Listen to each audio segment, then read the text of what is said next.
Alors à toi, à toi, à toi, à toi, à toi, à toi là dans le coin, et toi qui s'en viens bientôt. Point 1, trajectoire de Horizon Gaspésien.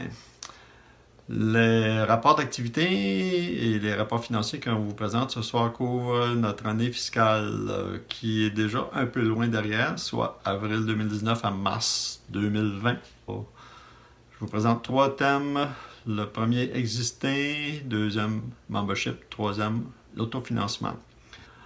Depuis 3 ans, on met un gros effort sur la reconnaissance de notre organisme par la MRC et par les autres acteurs sociaux. Le but, ramasser des mandats et le financement qui va avec. On peut dire mission accomplie grâce à la grand-messe. Si vous vous souvenez, l'an passé, on vous a parlé de la grande consultation pour la création d'une politique en développement social tenue par la MRC. Horizon Gaspésien était donc présent à cette grande table d'organismes sociaux de notre MRC.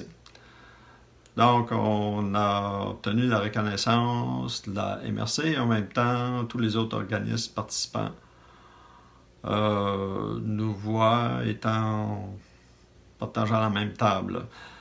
Ça a entre autres piqué la curiosité de M. le maire. Je l'ai reçu au local et j'ai eu l'occasion de défaire plusieurs de ces mauvais préjugés sur la bébite bizarre du local. Ils ont retenu nos deux offres et on a eu des subventions à la hauteur de 38 000 au total.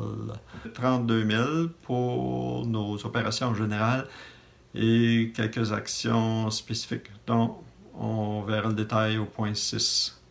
Ce qui a permis l'embauche de Gabriel et Vincent sur 14 mois. Il y a un 6 000 $ supplémentaire qui est aussi accordé au projet autour de la table. Mais là, il est plutôt sur la tablette pour l'instant à cause du confinement. Le membership, un point très important. J'attire votre attention. Coupez vos pensées errantes. Ce point vous donne énormément de pouvoir. On est passé de 63 membres en 2019 à 32 membres en 2020. Aïe aïe, ça fait mal quelque part, étant donné qu'on cogne aux portes pour de l'argent, on rêve d'avoir un financement récurrent de la part de la MRC et ou de la ville. Et là, cogner à la porte pour représenter 32 personnes, c'est pas gagnant, étant donné qu'il doit y avoir à peu près 200 organismes qui cognent à la même porte pour essayer d'arracher la même pièce. Les fonds publics vont aller pour desservir le plus de monde possible.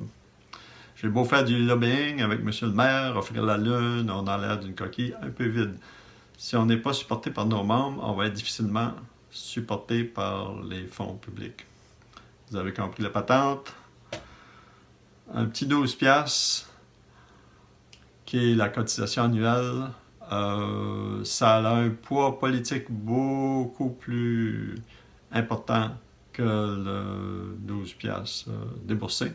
Tous les points parlent la même chose, on graphique puis de l'argent. On est tanné. J'ai le goût de m'amuser moi aussi, faire des dessins sur les murs. Puis...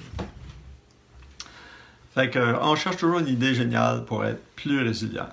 De bonnes nouvelles, la mauvaise, la COVID nous a coupé tous nos revenus, ou presque. Il y a quelques courageux qui rentrent pour acheter du savon. Mais on ne loue plus. Par contre, la COVID nous a donné droit à un allègement de loyer de 75% sur 6 mois, dont 25% est une contribution de notre propriétaire Action Travail Chaleur. Gros merci pour cette contribution et gros merci en plus pour l'énergie qu'ils ont mis pour souscrire à cette aide et qu'ils ont réussi à l'obtenir. Deuxième nouvelle, le SANA va venir, c'est-à-dire qu'on leur concède une partie de notre local, le fond où est-ce qu'on n'utilisait pas vraiment. Ils vont se construire 2 bureaux, 2 postes de travail là. Puis on va avoir un allègement de loyer. Voilà, merci pour votre attention. Je passe la parole à Gabriel.